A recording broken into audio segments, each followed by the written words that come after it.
Good evening, everyone. Welcome inside the 7 Sports Cave. A big show today. The NBA trade deadline has come and gone. The Pistons made a couple of moves. Do we love them or do we hate them? Detroit News Pistons beat writer Rod Beard is here to dissect it all. And what's the future of the franchise? I sat down with Pistons Vice Chairman Arn Tellem to talk exactly about that. Michigan and Michigan State both looking good once again. What does it mean for their Final Four hopes?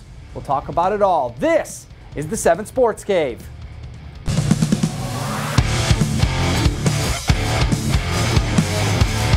All right, ladies and gentlemen, here he is, as promised, the one, the only, Rod Mustache. How you doing, Mr. Mustache? I'm doing pretty well. After the trade deadline, I get to sleep through the night. So here's one of the best things. If you guys don't follow Rod on Twitter, you have to. He's an absolute gem of a follow there. But the trade machine. Is there anything worse in your life than the trade machine on, what is it, ESPN.com? Or is there just another trade machine.com? The ESPN trade machine is the particular creation. The antithesis of your existence. Not now. I won't get another trade machine request for at least another week until people hate this roster and hate the moves they made and want to move those guys. Can we just briefly talk about maybe the worst one that you remember seeing? I know you did a lot of blocking and a lot of unfollowing and muting because of the ridiculousness out there. Because everyone thinks they're a GM when they have a computer program that pretty much just lets you do whatever you want. Do you remember one? Like Blake for LeBron, straight up. I mean, or Blake for anybody. At this point in the way this is constructed, Blake for anybody isn't going to work. Or even like a Drummond and Jackson for Anthony Davis. It's just sort of, oh, well, why didn't we think of this before? I can't believe the Pistons front office wouldn't think that the Pelicans would go for that. When the Pistons called to try to make that deal, Magic was already on the line, so he couldn't get through, and they just never happened, never materialized. You would think that a busy signal wasn't a thing, but a busy signal apparently is a big thing when the Pistons are trying to call. Anyways, let's break this down, because I think this has been kind of the talk of Detroit sports radio, at least. We've definitely been hitting on it at Channel 7 here. What is the direction of the Pistons? Like I said, we'll talk to Arn Tellem here in a little bit. He kind of clears up some of the directionary questions that a lot of fans have out there. But from your perspective, from your vantage point, let's go through the trades, each one of them, and the free agent signing, and kind of expand on what it means to this current team and what it'll mean for the future. Well, I think the overriding principle was they wanted to be fiscally responsible and try to clean up the kitchen and the mess that was left by the previous regime with the bad contracts and just not having the ability to make a lot of moves. If you look at where they were financially, they couldn't even do the second trade, the Stanley Johnson for Thon Maker. There were some financial difficulties in there that they couldn't do that unless they had done the first one to clear up some cap space to make them more maneuverable. That tells you how tight they were against the luxury tax. They were within $500,000 with that. And because they made those two moves, they cleared up enough space where they could go out and look at a Wayne Ellington on the buyout market and be able to add that piece. So I think the direction is they can improve. They can add pieces around Blake Griffin, but they want to get young, controllable contracts that have a couple of years with team control on them, where you don't have these $16 million, $10 million, $7 or $8 million guys. You need some cheaper guys on there at $2 or $3 million to balance out this roster. All right, let's start with the first one, because we need to do a little language lesson here. Svi Mykhailiuk. Mykhailiuk. There you go, everybody. Mykhailiuk for 3. We hope we hear that. Apparently, this is an up-and-coming shooter, a guy that, never really got to crack the rotation as much as he would have liked at his previous location. What do you know about him? Did you talk to him today? Was he around in practice today, or have you guys had an opportunity? Well, we got him the other day. Okay. And the practice that we saw, the shooting form there is as good as anybody on the team. It's comparable to in just the smoothness. It's comparable to what Reggie Bullock was doing. Yeah. And he may not get an immediate opportunity because he's still a young kid. He's 21. But that 3 that he hit at the end of that Knicks game on Friday was just pure form. You like what you see in the mechanics of it. And he's good off the bounce, too. He can put the ball on the court a little bit easier than Bullock can and get to the rim and finish there a little bit stronger than maybe Bullock did. So it's going to take some time to develop him. He's certainly a prospect, a second-round pick in this year's draft.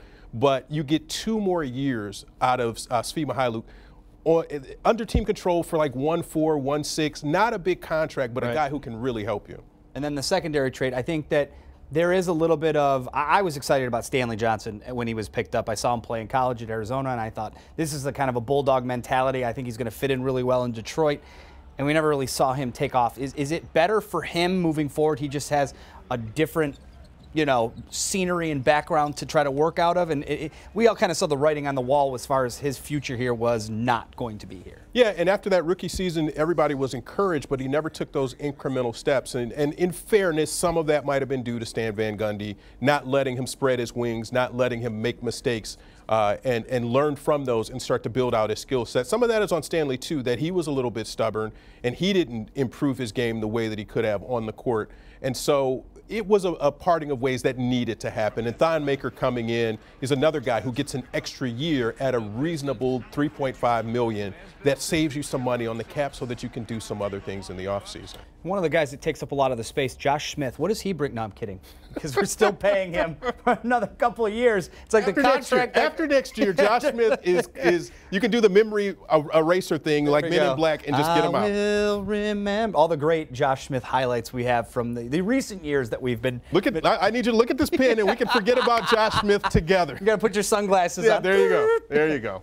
Okay, so then they also made a nice move after the fact, and I think this is, you know, before the show, you and I were kind of talking, and you said this is a cap tip to the front office, who is new this year, obviously, with Stan Van Gundy being gone, saying, hey, this Ellington pickup, you know, take people through the genius behind that, I guess. Well, it was the idea that if you make both of these trades, that you clear up enough cap space that you can go out and offer. If they were only $500,000 under the luxury tax line, Wayne Ellington's not a guy you go over into the tax to try to sign. But you make the first trade, you send out Bullock, you save $1 million under the tax line. You make the second trade with Stanley Johnson for Thon Maker, you save another $1 million. Now you're $2.5 million under, and you can sign a vet minimum guy and bring him in. And so it was that type of maneuvering that just made sense. You have two expiring contracts in Johnson and Bullock. Bring in a couple of guys that you can look at on cheap contracts who may be able to help you this year, maybe the year after, and you can at least take a look. If not, you haven't put a lot of skin in the game where you're really hurting yourself, where it's a 3 or a 4 year contract for $80 or $100 million.